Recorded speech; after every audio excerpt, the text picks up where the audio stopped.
Welcome to City Talk. I'm your host, Chris Moriconi. The purpose of the show is to inform and educate you on issues impacting our communities right here in Kenton County. And I'm pleased for today's episode, we have Mr. Mayor Paul Meier, Mayor of Crestview Hills. Thank you for having me. Thanks for coming back, Mayor. We really appreciate your time today. And we have our first time guest, I believe this is the first time you've been on City Talk, Spencer Stork, who is actually an engineer for Kenton County and Director of Public Works. Yep, thanks for having me. Great to be here. Thank you. I appreciate you being here. So what we want to talk about today is obviously a lot of infrastructure, streets, roads, and people love to talk about potholes. So we won't talk too much about that, but we do want to talk about cooperation. And fortunately, there's a lot of positive cooperation amongst county, city, and even state governments when it comes to streets and repairs and things like that. So, and I think Kenton County kind of has a somewhat unique agreement with the state to assist you all. So what we want to do is kind of give us, Spencer, if you would give us a high-level description of kind of the general maintenance agreement that Kenton County has with KYTC. And if you hear those initials, that's the Kentucky Transportation Cabinet. Sometimes in this business we shorten things, so KYTC. Absolutely. So the agreement is basically an annual agreement that we renew each year, and it's for general maintenance of some of the state rural secondary routes that are in Kenton County. It's about 53 miles of those routes, and it's just, like I said, for general maintenance, so things like pothole patching, fixing some shoulders, doing drainage, clearing and replacing some of those drainage culverts, things along those lines, more general maintenance type activities. Wow, I would have never guessed 53 something miles. That's right. Quite a lot. I mean, yeah, it's substantial. In Kenton County, the roads that we own, we're about a little over 100 miles, so it's a substantial amount when you think about it that way. So give us an example of a repair on one of these roads. I'm trying to think in the county what would be an example that you guys have done and who did what and how that worked. So, for example, a lot of the roads that we have, they're mostly rural secondary in the southern end of the county, lower volume traffic, more local routes. So we do a lot of pothole patching. That's a common request that we get. Debris removal after we have a storm. We're constantly out checking our snow and ice routes during rainstorms to identify areas where we may have some block culverts that we need to do some drainage repairs on. I'd say a lot of it is just pothole patching as well. That's a key item that seem like we're completing a lot of. So it's not major type construction necessarily, or is it? Exactly. No, that's a great distinction. Anything that's kind of more of a large scale project, or if it's like a drainage pipe that's over 36 inches in diameter, that's something that kind of falls out of this general maintenance agreement. So there are times where we'll contact the state and say, this one's doesn't really seem to fit within the agreement, by our evaluation. And there have been times where we'll do a separate project outside of the agreement to kind of be able to execute that project for them. One example would be we had a couple of large culverts on Paxton Road that were constantly getting debris caught in them. Basically, they're stacked one right next to the other. So we were able to execute a separate agreement with them, with KYTC, to go and replace those two culverts with an aluminum box culvert structure. And since it's been replaced, there's barely any debris buildup, and it's functioning well. So I guess my question on that agreement, who's the first one that gets notified if there's a pothole? Does it go through Kenton County, the state, or vice versa? So the route, those 53 miles that we maintain, those routes have been pretty much the same since around 2019 with our agreement. So people are pretty familiar with the routes that we do maintenance on. Okay. We also have a tool that we like to promote, the Kenton County Road Reporter, that you can access online. And by selecting the section of roadway that your issue is in and providing as much information you can, that'll determine who that work order is delivered to, which entity receives it. There are things like roadway striping and signage that are not part of our agreement. Right-of-way, grass mowing, that's also not part of it. So items like that would still be up to the state to complete. So I think the best way to just go through Kenton County Road Reporter. And we have good communication between us and, Yeah. and District 6, so we'll make sure that the work orders get to the right party.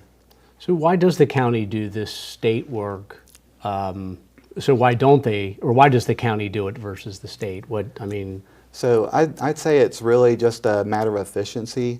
The rural secondary routes that we maintain, they're already, basically most of them are in the southern half, the more rural area of Kenton County. So they're right next to the roads that we maintain anyway. Okay. So, we're already out there on those sections. So we're able to get to them quickly. It's just a matter of efficiency and a good partnership. So that's the benefit, was my next question, is what's in it for Kenton County, and it's expediting potholes and things like that. Absolutely. And I think it's a great benefit to our residents as well, that partnership that we have. Oh, sure it is. I think it makes sense because when we say District 6, the Kentucky Transportation Cabinet divides the entire state up into how many districts? 12. 12. So Northern Kentucky is considered District 6, and within District 6 is Boone, Kenton, Campbell. How far down does that go? What other counties? It goes, I think Robertson is probably the lowest Wow. county. Owen.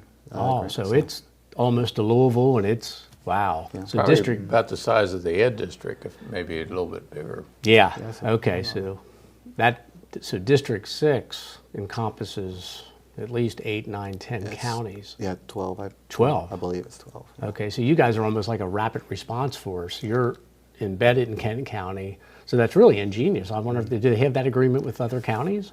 That's a great question. I couldn't really answer. Yeah. I don't know for sure, but yeah, it's a great opportunity. I think there are other jurisdictions that have it. I just am not 100% positive Yeah. as which ones they are. Well, and I think, are there any of those routes in Independence? I should know that, but is there any your state routes that you're fixing in Independence? There's probably a few that run through there. I could pull up a map and look at the city boundary, but that's it's I did but we have in Independence we have so many state routes and county routes that run through our city. I've been doing this 20 plus years. I kind of know them. I didn't know the rural secondary titles, but we have dozens of streets that are state and county, and we have a pretty good cooperation agreement. Just kind of a when you're District 6, I don't know that they have the staffing that can cover 12 counties and fix potholes as quick as we could. Like you, we're embedded in the city and the county, so we have a kind of a verbal type agreement where we'll go down and get some of their cold patch, which is like a blacktop. And it's quicker for us to fix a pothole on State Route 536 than the state fixing it. I don't know, Mayor Meier, if you experienced that in Crestview Hills? Or? Well, we have Turkey Foot Road, Kentucky 1303. I've heard of that. And Dixie Highway, US 25. And we don't have the staff. We have a part-time public works person, so we don't have the staff to really do that work. So we have to rely on the state. And I'm sure they have other more pressing issues than we do sometimes. Yeah. But we just ultimately tell our residents, well, we'll report to the state, but if you want to report it, that's a good idea. Yeah, that's a good idea because you guys are limited, Right. like you said. I think that's a great point that you brought up. I mean, the state's also responsible for maintaining interstates, some of the larger highways. So, yeah, it's common that those will take some priority. Are you salting streets for them as well? Yes, we do salt a handful of streets as part of this agreement, but then we also have a separate agreement with them for snow and ice removal that we've been doing for the past several years. So is that how, has this evolved over time, this agreement? I mean, did it start off, it's, how long, when did you guys sign the agreement, the original? So there was a previous agreement. I think since 2019, it's been pretty standard since we've been doing it with KYTC. And I think that consistency shows that, it's working well. We haven't had to make a lot of adjustments. One key thing that's changed is that now in previous agreements, we basically had KYTC provided the materials for us. So now we've changed it so that we have, provide both labor, equipment, and materials for the contract. Is there any I guess you guys have this all in the contract. Like, is there an hourly rate reimbursement amount, and it's all documented in some software, I'm sure? That's correct. Yes, Yeah. we're responsible for taking in all the complaints, and then we'll basically record, the amount of staff that we had responding to that complaint and making the repairs, our equipment and materials that we used. We'll compile that, send monthly reports to KYTC with all the documents, and then every quarter we'll send an invoice for reimbursement. Every quarter? Yeah, we do quarterly reimbursement, but we send them monthly reports on Okay. all the documents that we've had related to complaints and work repairs that we've made. I think I get a bill anytime they go out or snow removal for me. Yeah, It gets there that quick, doesn't it, Mayor? Yeah. Well, you don't have an agreement, do you? Or you do? Oh, Yeah, we yes. do. You have a signed agreement? Yeah. Yeah, we'll get to that later. Oh, okay, okay. Well, I mean, honestly, it's good to see this kind of partnership. I Yes. mean, in Independence, we're growing by leaps and bounds. We're up to 200 lane miles of roads. So just our crews, if you think about it, we're plowing the equivalent as if you drove from here to the Tennessee border. That's how many lane miles just Independence has. So, and I think we rely on, we partner a lot with Kenton County. I mean, again, there's times when I have anxiety when a truck goes down during a winter storm, because then I'm literally short several routes on our little grid pattern that we have, and I know we've been able to rely on the county as, hey, can you hit this road for us, and we've helped you guys and the state. There's a road, I think it's might be Independence Road, that our crews have to drive over from the Public Works building and getting salt. So I think the state asked us a couple years ago, hey, since you guys are driving over it 5 times during a snowstorm, can you just drop salt on that and we'll give you the salt, or we have some agreement. I don't have it handy, but my point is as everything grows and things get more expensive, it's not a sustainable model, I think, for a lot of cities just to go it alone all the time. And I'm glad to see that, but your agreement doesn't sound like it would work for maybe cities like mine and Mayor Myers to do stuff with the county or the state the way you guys are. So I think it falls back to us having an interesting situation where the rural secondary routes that KYTC has kind of blend very well into our typical road segments. So it's lower volume routes, like I said before. So it kind of blends in well with our system. So as far as if other cities might have opportunities similar to ours, I think it would really depend on the type of routes available that you would want to potentially be interested in, and we can certainly provide information related to our agreement that cities could look at and make a determination from there. Well, it doesn't sound too much like it's a one-size-fits-all, but we're going to take a short break and we're going to continue our discussion on potholes and cooperation and infrastructure. We'll be right back after this short break with more City Talk. You're tuned in to another episode of NKY Sports Mania. We're looking at the entire season. Everyone has a voice, so why not put yours to use with the help of the TBNK Podcast Studio? With the help of one of our TBNK employees, Kenton County residents can easily create professional-sounding podcasts at no charge. There's even the option for video. How gnarly are the waves on the Ohio River? Well, I can definitely tell you this much. Don't forget, while you can upload your podcast to the internet, it will also be played on our local community TV channels across Alta Fiber and Spectrum. So get ready for all of that incoming stardom headed your way. And I want to talk about some of the sickest bands in To learn more and begin your podcast journey, email create@tbnk.org or call TBNK at 859-261-1300. Remember, it's your voice. Use it at TBNK.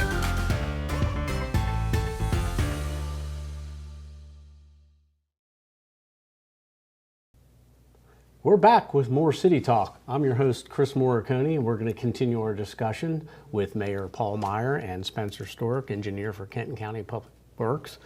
And we've talked a lot on the first segment about county and state cooperation, but I definitely want to talk about this segment, how the county and cities work together.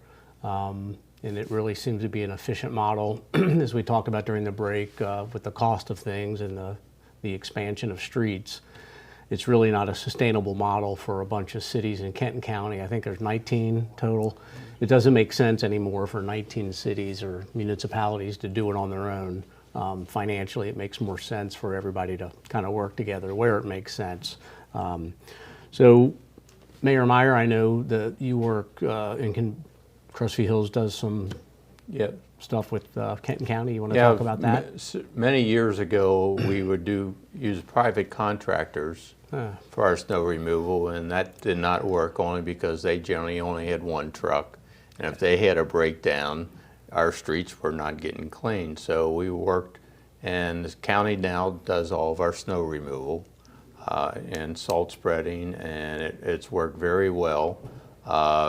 We have a couple of priority roads like Thomas More Parkway. Yeah. That is very important to keep clear because of the traffic going to St. Elizabeth's Hospital. And they do a great job working with Edgewood, I think, to clear that road. So that's important.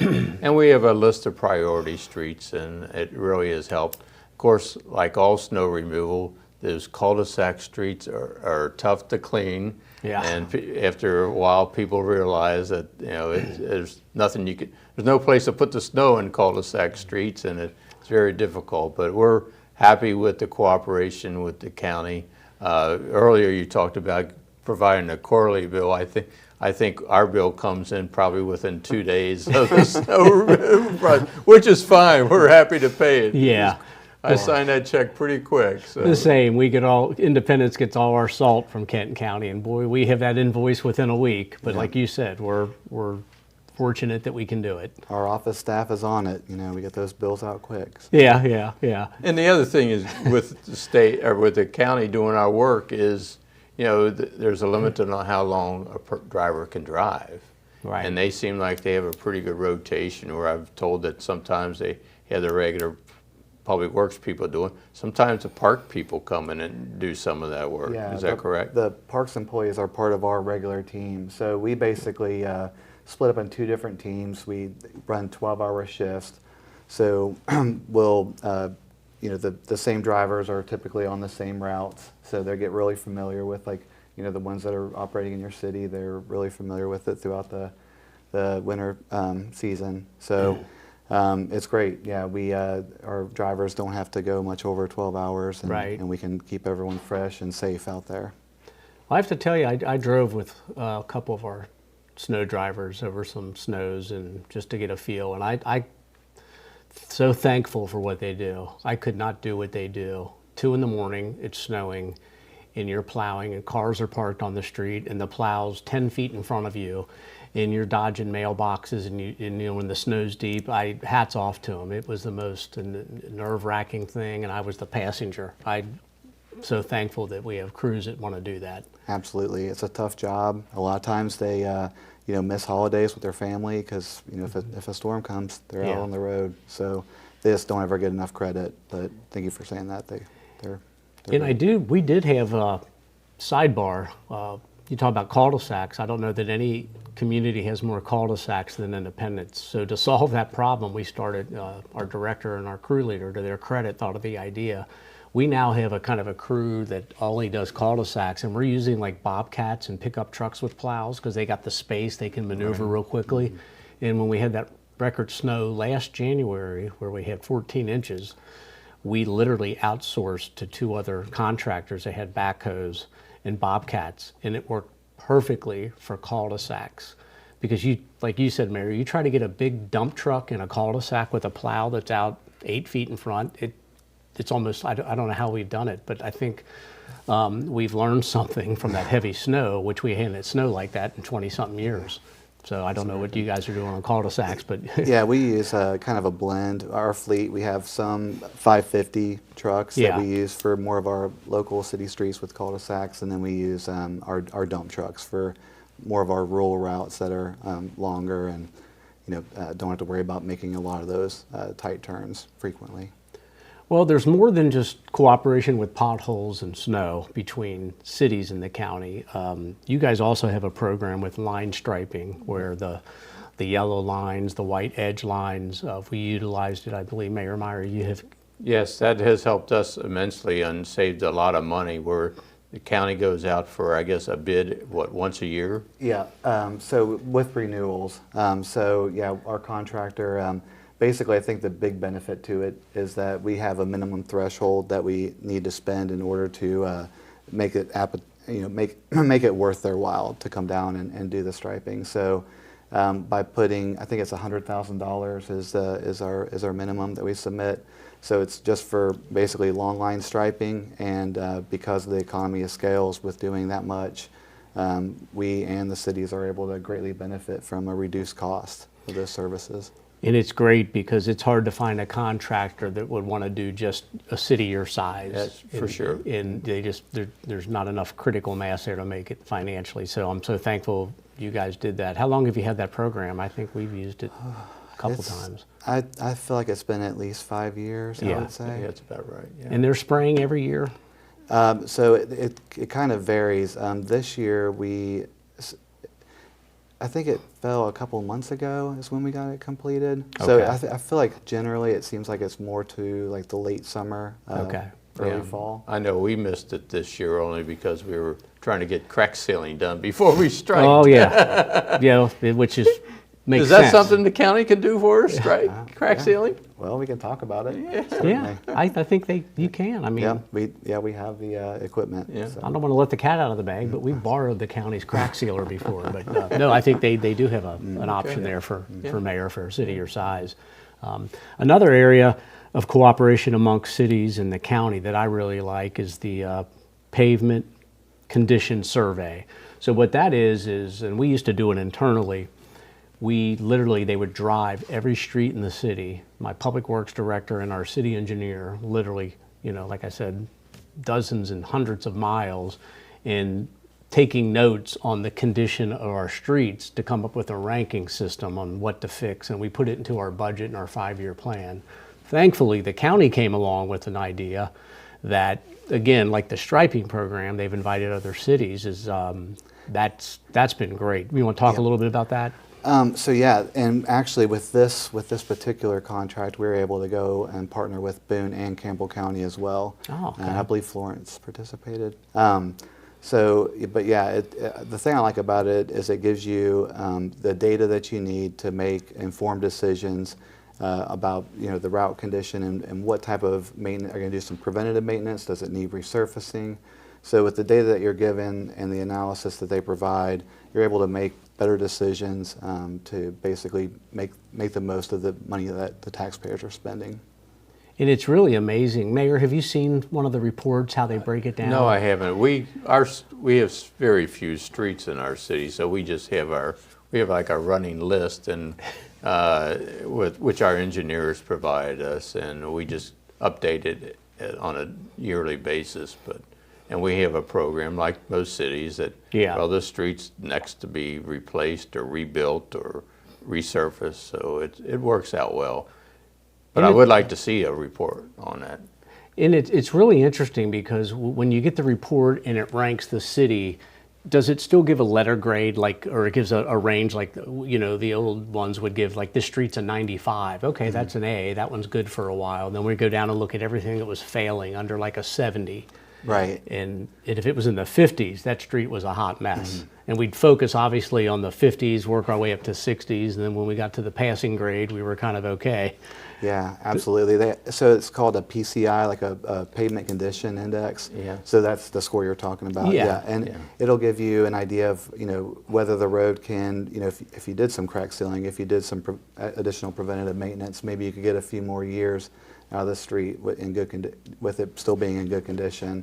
And then depending on the score, like you said, you have some of those lower scores, it turns into the point where maybe it's a full reconstruction that's needed.